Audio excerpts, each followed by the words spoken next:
So when the CEO of a company starts selling out their shares, about 1 million of them, and then all of a sudden the CFO steps down, well, that might make some people nervous. Now, like most of us are aware of, the stock market is taking a dip more and more, but especially disruptive companies like the Tattoo Chef. And right now, they're kind of getting crushed out there. And why is that? And that's what we're going to talk about here tonight. Welcome to the PlantStock channel. If we haven't met yet, my name is Jesse. And on this channel, we focused on plant-based companies and stocks like the Tattoo Chef, Beyond Meat, and the Very Good Food Company, to name a few. Now, as always, I would truly appreciate an early thumbs up since it will help spread the channel.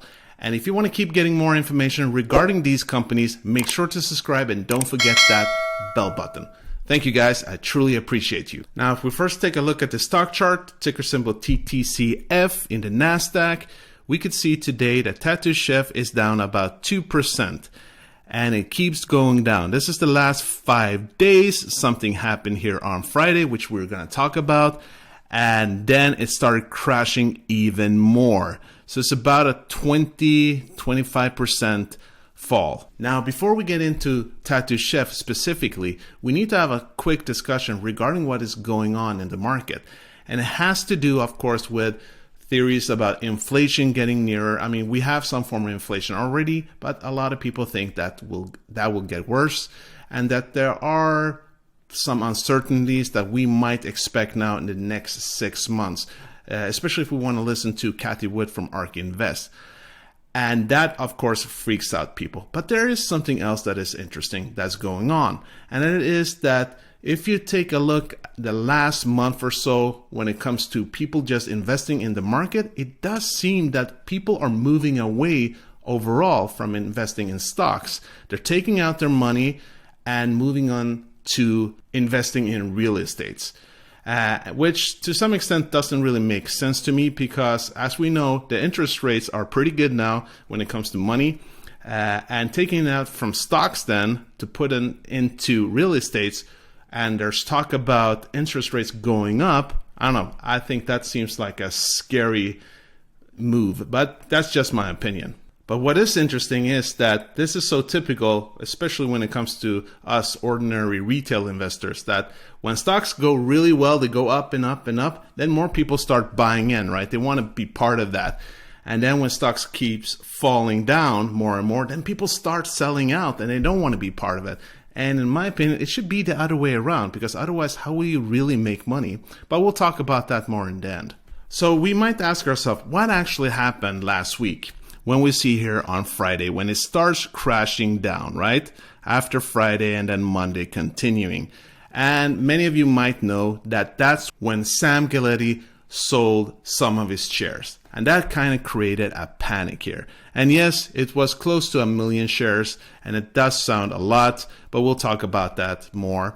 And why is it that people start freaking out regarding that? Well, because I guess it could be considered a bad sign. I mean, if you're the CEO of a company, right?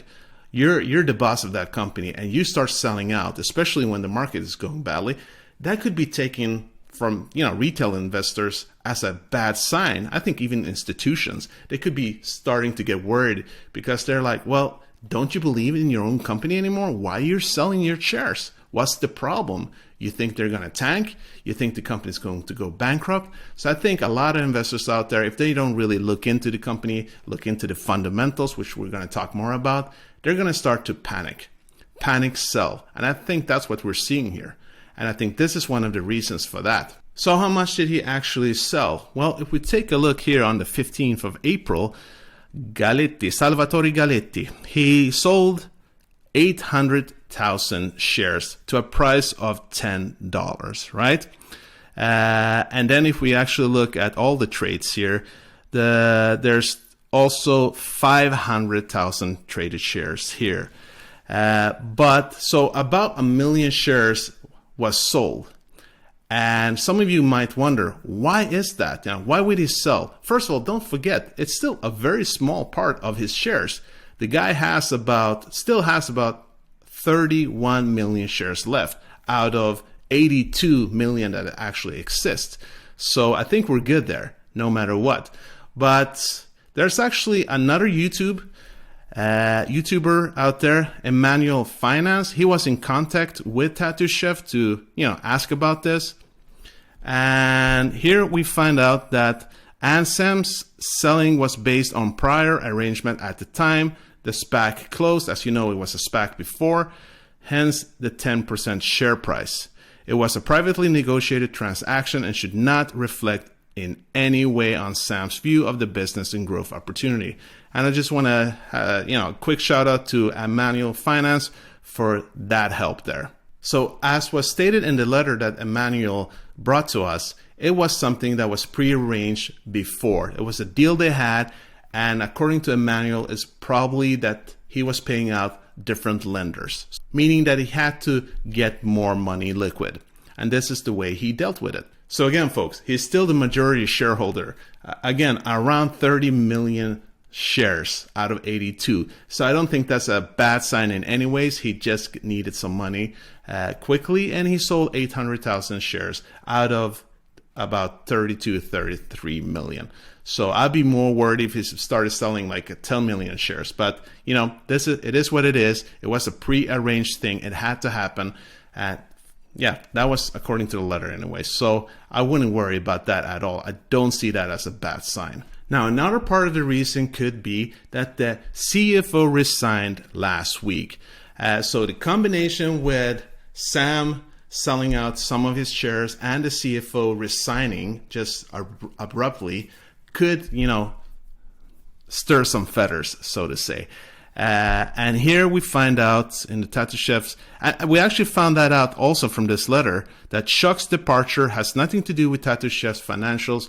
It was not because of a disagreement over the company's policies or procedures. So that's good to know, of course. But to be honest, we don't really know.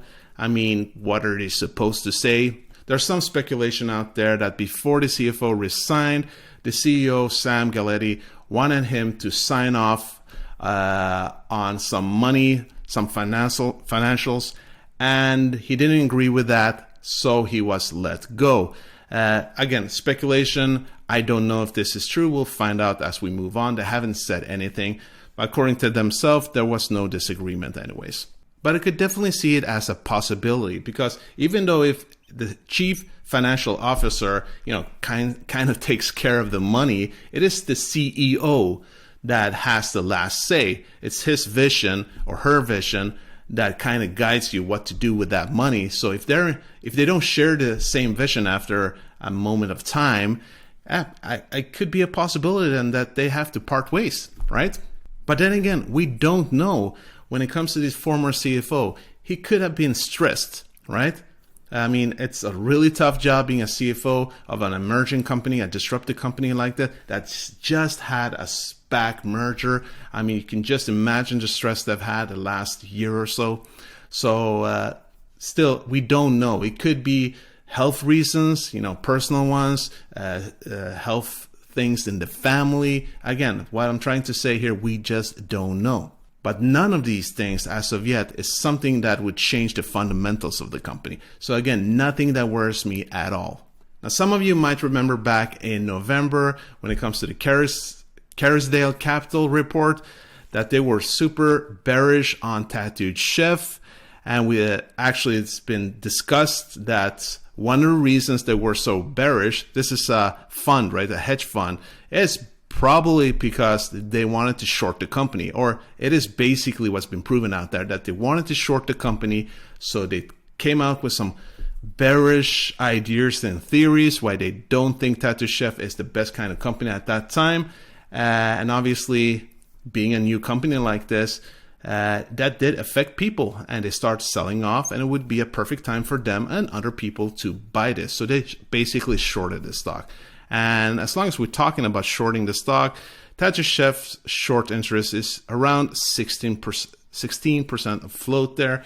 So, and that has been an issue ever since it was a SPAC as FMCI. There's plenty of people out there who is shortening the stock. And that actually has a huge effect usually on the stock price. But when it comes to this Carisdale report, consider this source. What was their reason for writing the way they did? But if we try to balance this out with a little more positive notions, it is that the director actually bought in more. He bought at the same time as the CEO sold. He bought about 250,000 shares to a price of $10. Now, obviously, this is good news. And as this article shows, it kind of shows that he has some form of confidence in the company, or else why would he buy stocks to a worth about $2.5 million, right? I think it's worth pointing out that maybe it's not such a big deal for him personally. I mean, if you buy it for $10 a pop, it's basically just upside from here, right? Even though if it goes down to $14, $13, or $12, you got them for 10. But I actually don't see it going down to $10. I don't think it's impossible though, given the market, the volatility out there, and given that when a CEO sells quite a lot of shares and people don't get into it and understand that it's not such a large part of his overall shares, and the CFO quits at the same time, yeah, that could create some confusion and nervous people out there. But something else that I also find very positive is that, I don't know if people have been talking about this as of late, but a couple of months ago, when it comes to institutions buying in or actually holding the company, it used to be a couple of months ago around 8%, and now we see it's up to 11%. That's 3% in just a few months. So if that tells us something, it is that some of these larger institutions out there do hold a lot of confidence in this company, in the Tattooed Chef, which should make you feel good. It actually does make me feel pretty good. So what about you folks? Let me know down in the comments. Do you feel that that makes any difference, that institutions buy into the company? For me, that's an important thing.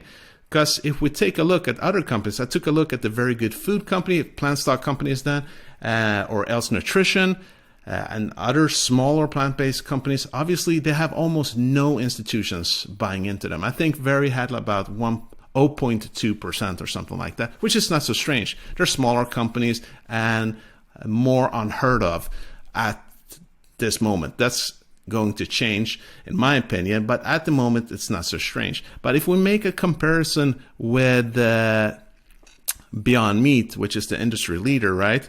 There's a huge difference, of course. I think they're about 55%, something like that. Okay, so around 51%, 52% almost. Which kind of shows also a kind of confidence in a company, right? That they truly believe in them, normally long term. So, but again, 11% from 8 to 11%, 3% change there. It is a good sign long term that they believe in this company. I do expect this to actually grow larger and larger as time goes by. So if we try to come to some kind of conclusion here, first of all, there's no fundamentals that's changed here, right? Nothing has changed with the company, their overall structure, their overall expanding, because they're expanding now more and more, right?